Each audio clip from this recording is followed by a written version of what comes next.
ഹംപി കൂട്ടബലാത്സംഗ കേസിൽ 2 പേർ അറസ്റ്റിൽ. ഗംഗാവതി സ്വദേശികളായ സായ് മല്ലു, ചേതൻ സായ് എന്നിവരാണ് പിടിയിലായത്.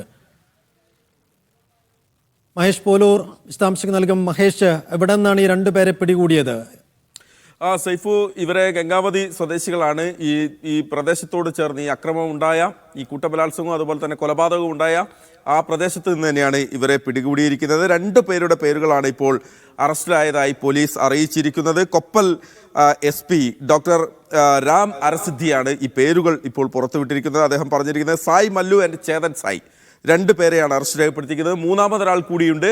ആളെ തിരിച്ചറിഞ്ഞിട്ടുണ്ട്. എത്രയും വേഗം അറസ്റ്റ് ചെയ്യാനുള്ള നടപടിയിലേക്ക് പോവുകയാണ്, പിടികൂടാനുള്ള നടപടിയിലേക്ക് പോവുകയാണ്. 3 പേരാണ് ഈ അക്രമത്തിൽ പങ്കെടുത്തിരുന്നത്. യുവതികളെ കൂട്ടബലാത്സംഗത്തിന് ഇരയാക്കിയിരുന്നത്. അതിലൊന്ന് ഇസ്രായേലി ടൂറിസ്റ്റായ ഒരു വിദേശ വനിതയായിരുന്നു. മറ്റൊന്ന് അവിടെ ഹോം സ്റ്റേ നടത്തുന്ന ഒരു വനിതയായിരുന്നു. മാത്രമല്ല ഇവർക്കൊപ്പം ഉണ്ടായിരുന്ന 3 യുവാക്കളുണ്ടായിരുന്നു. ഈ ഹോം സ്റ്റേയിൽ താമസിക്കാനെത്തിയ 3 യുവാക്കളുണ്ടായിരുന്നു. അതിലൊരു അമേരിക്കക്കാരനുണ്ടായിരുന്നു.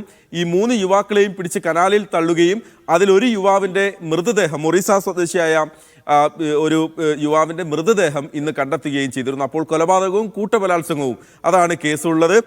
അതിലാണ് ഇപ്പോൾ അറസ്റ്റ് ഉണ്ടായിരിക്കുന്നത്. 2 പേരുടെ അറസ്റ്റ് രേഖപ്പെടുത്തി. 2 പേരും ഗംഗാവതി സ്വദേശികളാണ്. ഒരു അറസ്റ്റ് കൂടി രേഖപ്പെടുത്താനുണ്ട്. പോലീസ് അത്രയും വേഗം അതിലേക്ക് നീങ്ങുമെന്നാണ് അറിയിച്ചിരിക്കുന്നത്.